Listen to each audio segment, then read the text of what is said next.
नमस्कार, शाम के 7 बजने को हैं और प्रदेश के number 1 news channel news 18 Rajasthan पर आप देख रहे हैं। मारो राजस्थान में हूं आपके साथ हेमंत कुमार। आप सभी का स्वागत और प्रदेश की तमाम खबरों पर एक एक करके नजर डालेंगे, लेकिन सबसे पहले शुरुआत करते हैं आज की सबसे बड़ी खबर के साथ। राजेंद्र गुढ़ा का एक पुराना वीडियो वायरल हो रहा है जिसमें वे कांग्रेस को कोस रहे हैं। क्या कुछ कह रहे हैं आप भी देखिए। तो मैं थाने एक बताऊं, चुनाव जीतू बसपासू राज बढ़ू, कांग्रेस में मंत्री बनू, बसो भी कांग्रेस के माइन दरी उठावे को टेम आवे जना गुठे से मड़ो है कांग्रेस और पास ओदू चुनाव में बताओ भी बहन जी को दोबारा टिकट नहीं आयो।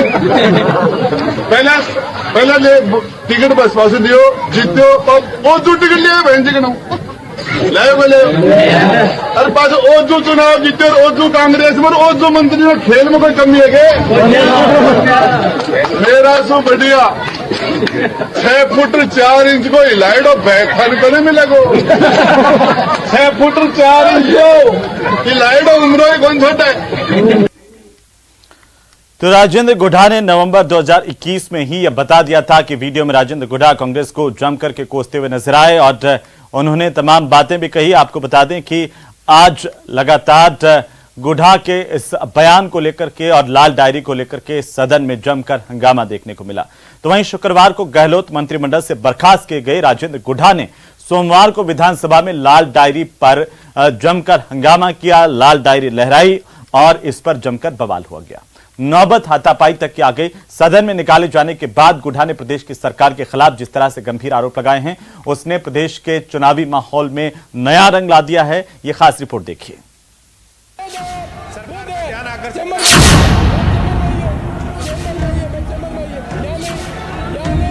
हमारी सरकार के टाइम में हमें अपने गिरेबान पे झांकना चाहिए। उसके बाद में और मुझे सीधा बर्खास्त कर दिया गया। गुढ़ा ने जब लाल डायरी लहराई, हंगामा और नोकझोंक हो गई हाथापाई।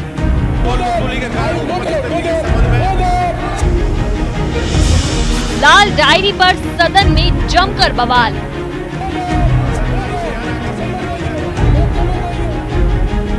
प्रदेश की सियासत हुई लाल। किसने किया सौदा, कैसे बचा ताज? क्या लाल डायरी में ही छुपे हैं राज? सोमवार को विधानसभा में हंगामेदार दृश्य की पटकथा शुक्रवार को ही उस समय तैयार हो गई थी जब विधानसभा में अपनी ही सरकार के खिलाफ बयान देने के बाद राजेंद्र गुढ़ा को मंत्रिमंडल से बर्खास्त कर दिया गया था। अपनी बर्खास्तगी के बाद ही सरकार के खिलाफ अपने तेवर तल्ख करते हुए राजेंद्र गुढ़ा ने लाल डायरी का जिक्र किया था और सोमवार को विधानसभा में लाल डायरी के राज खोलने की धमकी दी थी। अपने बयान के मुताबिक बर्खास्त मंत्री राजेंद्र गुढ़ा सदन में न सिर्फ पहुंचे बल्कि जिस लाल डायरी का उन्होंने जिक्र किया था वो भी साथ लेकर आए। बस क्या था, सदन लाल हो गया। विधानसभा की कार्यवाही के बीच राजेंद्र गुढ़ा लाल डायरी लेकर वेल में पहुंच गए और स्पीकर के सामने डायरी लहराने लगे।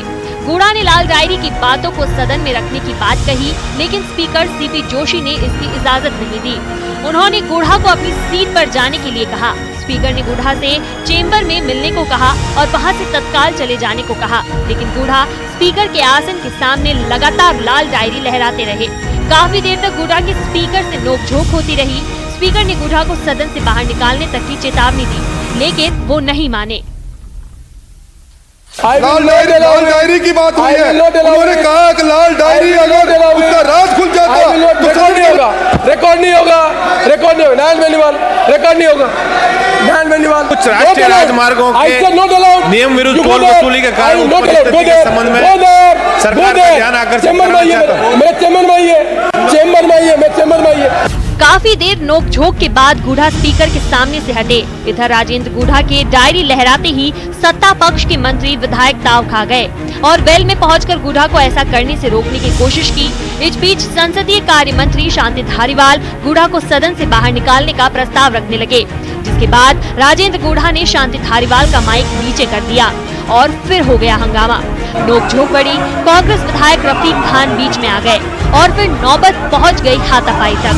रफीक और गुढ़ा भिड़ गए। धक्का मुक्की और हाथापाई शुरू हो गई। सदन में ऐसे अप्रिय हालत बनते देख स्पीकर ने विधानसभा की कार्यवाही स्थगित कर दी।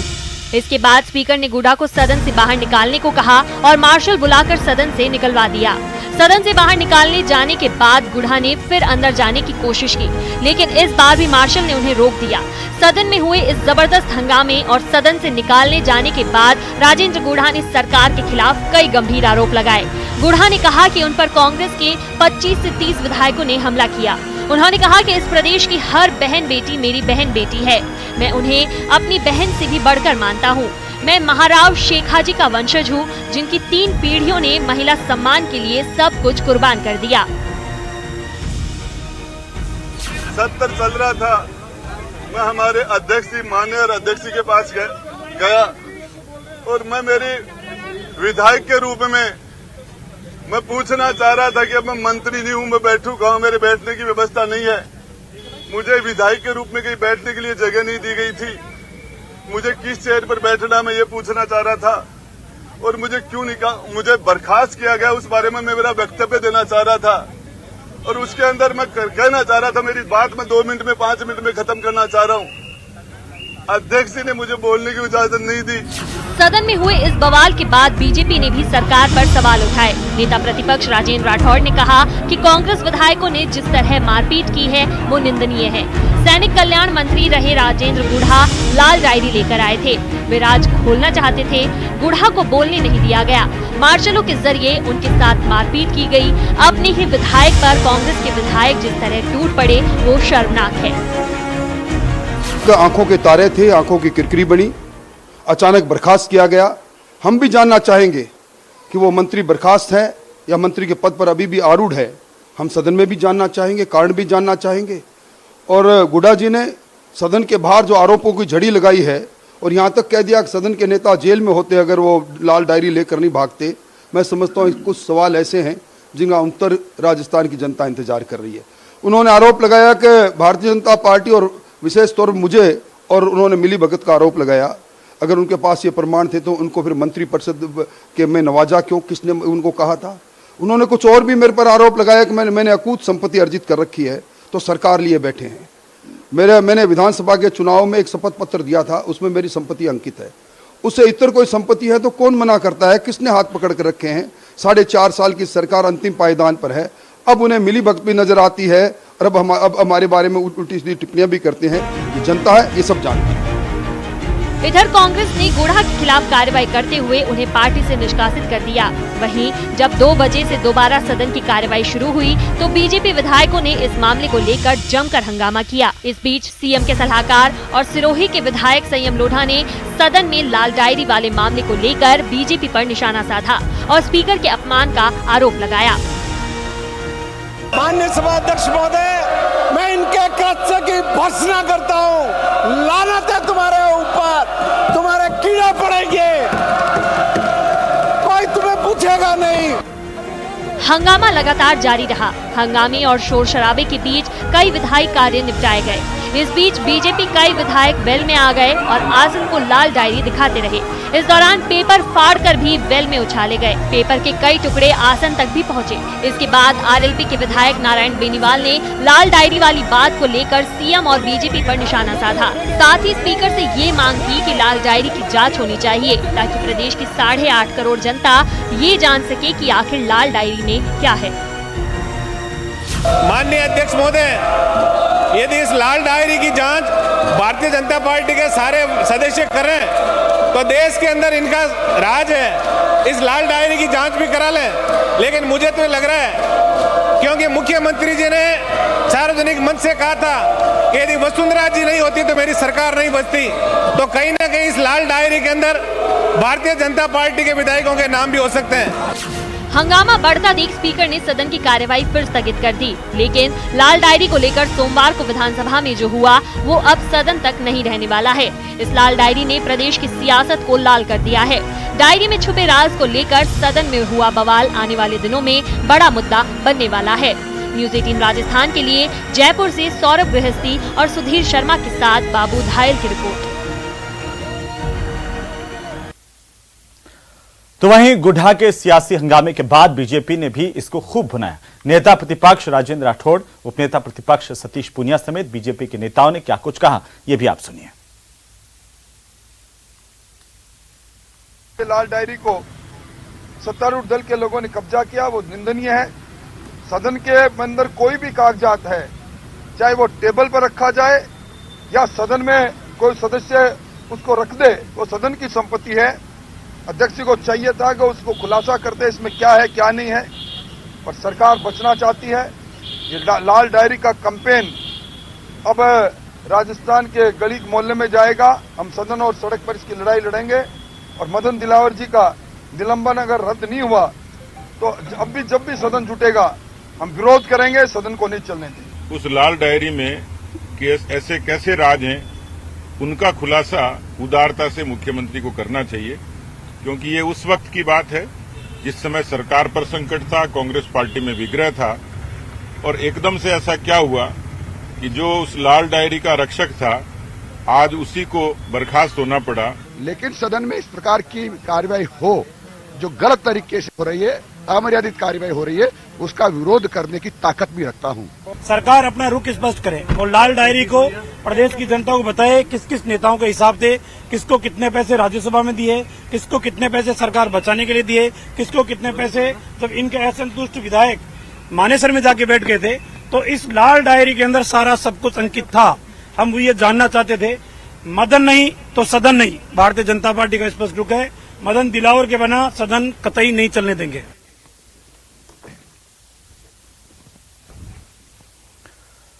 तो चलिए आगे बढ़ेंगे। संसदीय कार्य मंत्री शांति धारीवाल ने राजेंद्र गुढ़ा को लेकर के इसी दौरान बड़ा बयान दिया। उन्होंने कहा कि राजेंद्र गुढ़ा विरोधियों के हाथों में खेल रहे हैं, क्योंकि विरोधियों ने ये प्लान पहले से ही बनाया हुआ था। संसदीय कार्य मंत्री शांति धारीवाल ने यह भी कहा कि राजेंद्र गुढ़ा काफी समय से सरकार के खिलाफ बयान दे रहे थे और सरकार किसी दबाव में झुकेगी नहीं। उन्होंने कहा कि लाल डायरी में कुछ है तो सामने लेकर के आए। 200% वो विरोध के हाथों में, विरोध पक्ष के हाथों में खेल रहे हैं। उन्हीं के द्वारा बनाया गया है, सारा प्लान है, सब उन्हीं के द्वारा कराया गया है।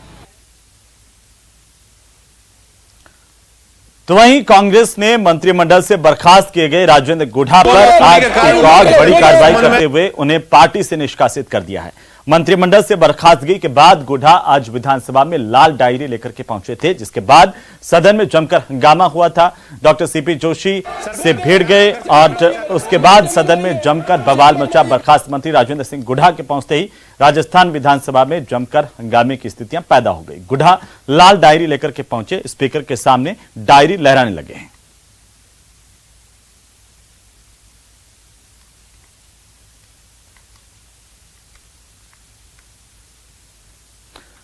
तो चलिए अगली खबर का रुख करेंगे और इसी बीच बड़ी खबर हम आपको बता दें कि कांग्रेस के खेमे से इस वक्त की सबसे बड़ी खबर मिल रही है। राखी गौतम को महिला कांग्रेस की प्रदेश अध्यक्ष नियुक्त किया गया है। कोटा दक्षिण से पिछली बार कांग्रेस की उम्मीदवार थी, हालांकि हार गई थी। कड़े मुकाबले में संदीप शर्मा से चुनाव हारी थी।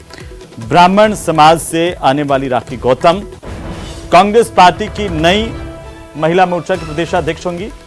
ये बड़ी खबर इस वक्त की। महिला कांग्रेस की प्रदेशाध्यक्ष उन्हें नियुक्त किया गया है। तो बड़ी और अहम जानकारी इस वक्त की। राखी गौतम को महिला कांग्रेस की प्रदेशाध्यक्ष राजस्थान की नियुक्त किया गया। इस वक्त की सबसे बड़ी खबर है। एआईसीसी की ओर से आज जो नामों का ऐलान किया गया है उसमें राजस्थान के लिए भी राखी गौतम के नाम का ऐलान हुआ है। तो बड़ी और अहम जानकारी इस वक्त की। राखी गौतम को महिला कांग्रेस की प्रदेशाध्यक्ष नियुक्त किया गया है। पिछली बार कोटा दक्षिण से कांग्रेस पार्टी की उम्मीदवार भी रहीं, हालांकि उन्हें हार का सामना करना पड़ा। राखी गौतम के साथ ही आंध्र प्रदेश, बिहार, जम्मू कश्मीर, त्रिपुरा में भी महिला कांग्रेस की प्रदेशाध्यक्षों का ऐलान हुआ है। तो राजस्थान में राखी गौतम महिला कांग्रेस की अध्यक्ष होंगी। बड़ी खबर है इस वक्त की। इस बात को लेकर के केसी वेणुगोपाल की ओर से आदेश जारी किए गए। एआईसीसी ने इस वक्त की अहम और बड़ी जानकारी है। राखी गौतम महिला कांग्रेस की अध्यक्ष नियुक्त की गई हैं। आपको बता दें, रेहाना रियाज को राज्य महिला आयोग का अध्यक्ष बनाए जाने के बाद से ही महिला कांग्रेस अध्यक्ष का जो पद है वो रिक्त चल रहा था राजस्थान में और आखिरकार उस पर नियुक्ति कर दी गई है। छोटे से ब्रेक के लिए रुक रहे हैं, जल्द लौटेंगे।